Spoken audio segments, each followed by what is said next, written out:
Welcome to the Car Guys and welcome back to the barn find Toyota MR2. Oh my god, what an amazing day. We're going to get to drive this old classic, tell you all about it, go through all the details, and we'll see what it's like. Jason gets to drive the MR2 at last.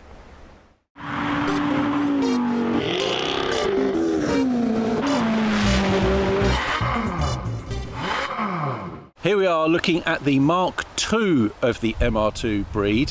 Remember, the Mark I was kind of boxy and a little bit angular, so when they went to the Mark II they decided they needed to move it up into a different sector. So they wanted to make it more luxurious and more sporty, and this is a lot softer. Really nice shape. When this thing came out, everyone was a bit like, oh, it's a mini Ferrari. So let's go through a couple of the design things. Love these massive fog lights at the bottom. And of course, this is a proper sports car. So what's it got? Pop-up headlights. Of course, it's not a real sports car unless it's got pop-up headlights. Lovely side inlets here. These actually don't do a thing. No, it's not true. They do actually go and cool some of the radiator. But obviously, classic rear-engined. We've got this lovely shape. Sunroof on this particular car, which lets lots of light into the cabin.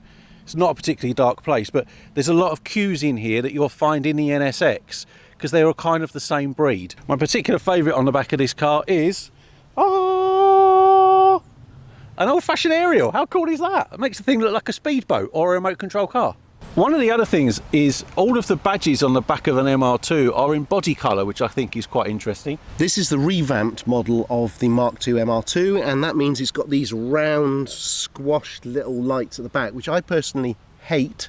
The one that I had, which is an earlier model, 1991, these were just like flush square lights. It was a much better resolved shape. Let's have a look in the boot of the, well, the back boot of the MR2. See, there's quite a lot of space in here.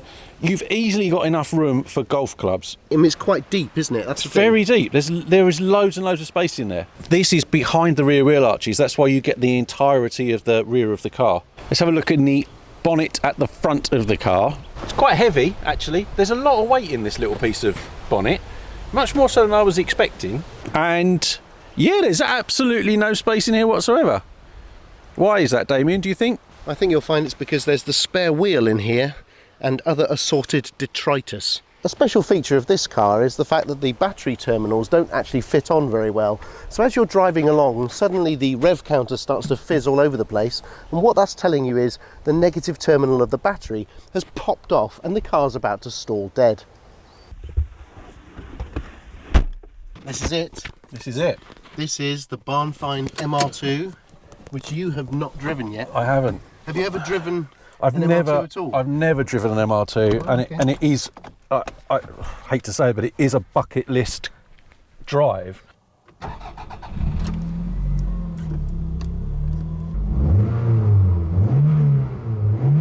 Now, I particularly like the way that you totally pressed the wrong indicator stalk then. Straight one to the MR2. Strike one. Of course, the indicator is on the other side of the car. Side, yeah. Japanese cars, remember, it's on the right, so windscreen wipers on the left. Right, first impressions, feels very small. It does, doesn't it? Feels really small. It feels like we're in my little tiny child's car, like a pedal car. It feels like how I imagine it would be to drive an MGB. Yeah. It feels that kind of tiny. Modern cars, we forget, don't we? How enormous they are. They are. That's the edge of the car right here. Yeah. And there's the other edge. That's incredible. You feel like you're sitting over the front wheels. Like you've got a big bit of car behind you, and you're right up, nudged up close. That feeling of the way the bonnet just drops away to nothing. Yeah. So all you can see is road. And it is quite pointy as well. This is the Mark II of the Mark II, facelifted version with the squidgy rear lights that you can't stand. Yeah. The vastly inferior revised version of the MR2, in my opinion.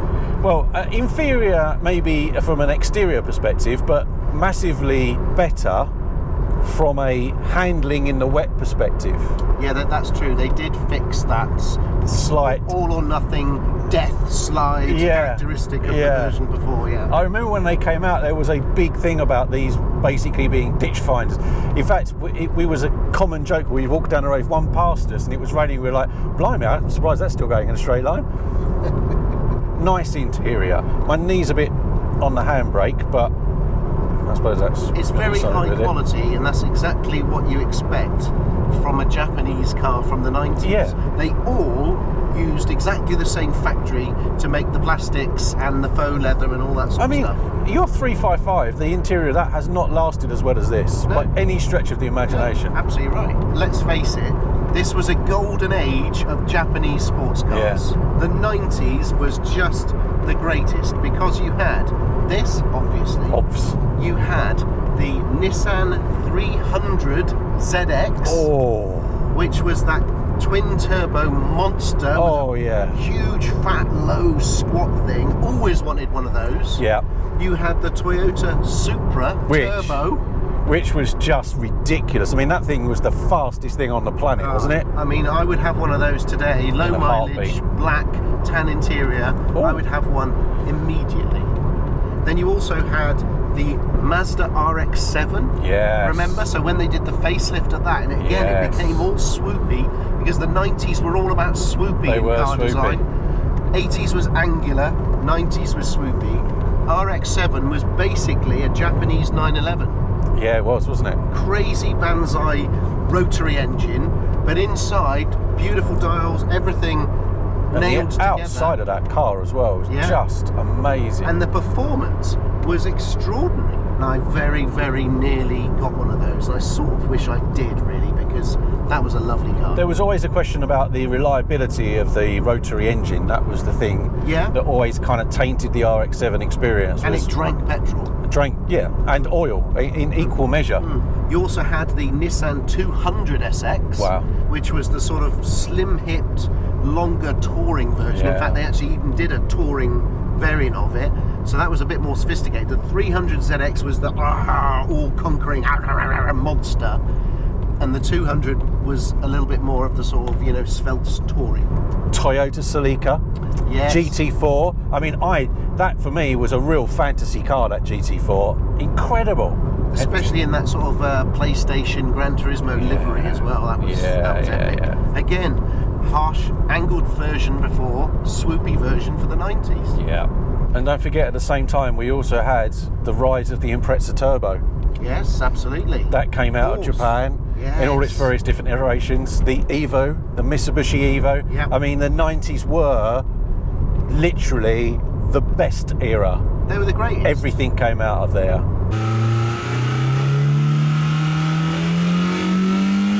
We have a tape deck. Oh yeah. And a CD player. Oh yeah, transition. Hey, it's that like, transitional period. It's like Betamax all over again, isn't it? Which is going to work? Is they were hedging their bets. They were like, or is CD going to make it? We're just going to chuck both in there. People can decide. Little short, stubby gear shift. Still so clean and precise. Look at those big, clean instruments as well. No messing. Takes an age to travel from 2,000 to 7,000 rev. You get to enjoy it all the way, and then you start to go, yeah, actually, that 4-cylinder double overhead cam 16-valve engine doesn't actually sound very nice, does it? I mean, it revs, and you do get a decent-ish speed, 0 to 60, 7.7 seconds. I mean, it's okay, but I'm pretty sure, you know, Vauxhall Vectras were flying past this at the time. But it's just, it's not that pleasant. No, agreed. It's not something you don't look forward to wringing its neck. No. But considering this car was sat under a tarpaulin for 5 years, and we are on the way right now to get it serviced, so it hasn't had the service yet. No. It feels pretty good, I reckon. There's not many cars that would sit for 5 years that would start with a new battery, a run, and be this good. Beanage. My foot is planted. It's planted. Yeah, I don't want to do any more than that. I mean, that's a horrible noise. It's not nice, is it? So you had your foot to the floor. Yeah, nothing much happened. What gear were you in? I was in third. 4,000 RPM. Which is generally the business gear, isn't it? That's the one you do. If you're doing that kind of speed, So we didn't really bring on speed at the level that you would expect. No. But I do think that could be because it needs a service. It does need all the filters and everything changed. That could be the big effect of this barn find. So we shouldn't be too harsh on it, perhaps. It's probably, his lungs are a bit blocked up, I would guess, after all he is. Probably a couple of pigeons nesting in there, maybe a rat. I mean, almost certainly a rat. I mean, I guess you could put exhaust on it and make it nicer. Yeah, if you were Fast and the Furious. 168 brake horsepower in this car. Yeah. And that's not a lot. It's not a lot. It's not a lot at all. But more importantly, only 137 pounds-foot of torque. And that is literally tiny. I think a Toyota Aygo's got more torque than that. I'm pretty sure one of those rubber band powered, like, you know, little motorboats has got more than 137 foot-pounds of torque. Yeah, that's not good, is it? Because they did do a 2-litre turbo version of this. Yeah. We didn't get it in the UK. You got it in the States and you got it in Japan. That was a lot faster. But that was 225 horsepower. That would make quite a sizable amount of difference, I would have thought. We got shafted, basically. We did get shafted, because we also got the really low power version that no one else got, which was 118 horsepower. You know why, though? Because they hate us? No, because it rains a lot. Oh, of course, yes. So they were thinking, well, the last thing we want to do is give them the one with all the power, and especially a turbo. And he weighs 1,285 kilos, which isn't, you know, today's modern cars, a lot more than that. A 300 ZX would blow this into the weeds. Yeah. And that was always one of my problems, I think, with this car, because the Mark 1 was so light. I mean, that was just over a ton, I think. Yeah. But it only had a 1.6 engine, but it didn't matter because it was so light. This one's a bit lardier, and yet it didn't really get that much of a power upgrade, considering it's the move to the 2-litre engine. The disappointing thing about this car is that the looks, and let's face it, it looks flipping amazing. Even today, it looks stunning. It looks fast, but it just isn't. But it just isn't. No air conditioning in this car, which today has been noted. Is a problem, isn't it? Yeah, it is. A problem. You've got a manual sunroof. Well, that took me back, seeing a manual sunroof. Cranking it open, that's the thing, isn't it? You always had to have like good strong arm muscles to be able to reach up, push these two sort of pins together, and then do that. You always had to get some really good muscles here. Really, triceps. Triceps. Really good triceratopses. The interior is dominated by this massive transmission tunnel. It is huge, isn't it? But actually quite comfortable, because with a little gear shift, you can quite easily rest your arm on there. Yep.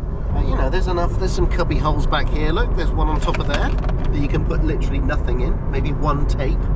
And you've got one here as well with a couple of things. This is perfect for putting tapes and stuff in. In fact, I think a lot of them actually had those, you know, those ridges where you can put tapes slide a tape in. Another thing I love about the MR2 is its name. Oh, come on then. Because it's so classically Japanese. If you remember, the Japanese cars in the 80s and 90s had the most bonkers name ever. This is the country that produced, for example, the Nissan Cedric and the Toyolette. That was the mini Toyota, the Toyolette. MR2 stands for, and I'm not making this up. Are you sure? Midship Runabout 2-seater. Midship? Who comes up with a word like midship? That's not a technical term for an automobile, midship. I kind of love them even more for that. They made MR2s, incredibly, from 1984 till 2007. Jeez, really? Yeah. 2007? I would have thought they'd have killed it off long before that, because, of course, after this model, we had the Mark III. The abomination of the Mark III. It was just a horrible little 2-seater convertible. It basically betrayed everything that the MR2 was all about. I think, to be fair, that the Mark III did kill off the MR2. It's a testament, really, to the Japanese car-making art, that they can create something like this, which at the time was phenomenally well built, and it actually does last the test of time. And it's not like this was a £100,000 supercar of the day. You'd expect the Honda NSX to still be beautiful today, because it was an expensive, well-built, hand-built, crafted car. This, mass-produced, they just knocked out thousands of hundreds of thousands. Yeah, exactly. So why do you think there aren't that many MR2s around? I'm going to say crashed. I'm going to say flipped backwards through a hedge or into a wall. Yeah. I'm going to say 80% of MR2s suffered that fate. The Fast and the Furious coming out probably killed almost a quarter of them that were left. There were a lot of tuned, hyped up versions of these, which therefore meant the engines exploded after 10 minutes.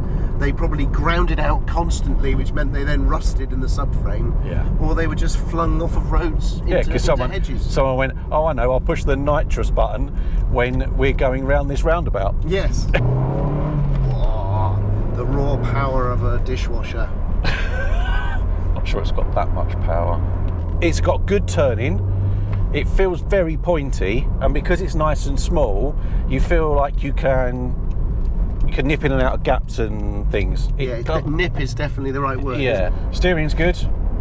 Steering wheel's huge, or feels big because the car feels so small. It's actually very similar to, because the dials are very big as well, it's like someone's taken a dashboard for a much larger car. I still like this gear shift. I like how small, how little the gear shifter is, he said.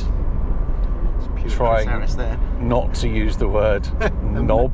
If you ever were going to call a gear shifter a knob, I think this is appropriate. I think this is the most knobby of gear shifters you can get. It's a really, really knobby gear shift. The idea with this one is to have a bit of fun in it. Yep. Get it up to speed, make sure rescue it basically from its rotting state, yep, and then pass it on to a new grateful owner who is going to get a perfect condition 60,000 mile MR2 from 1996. Fantastic.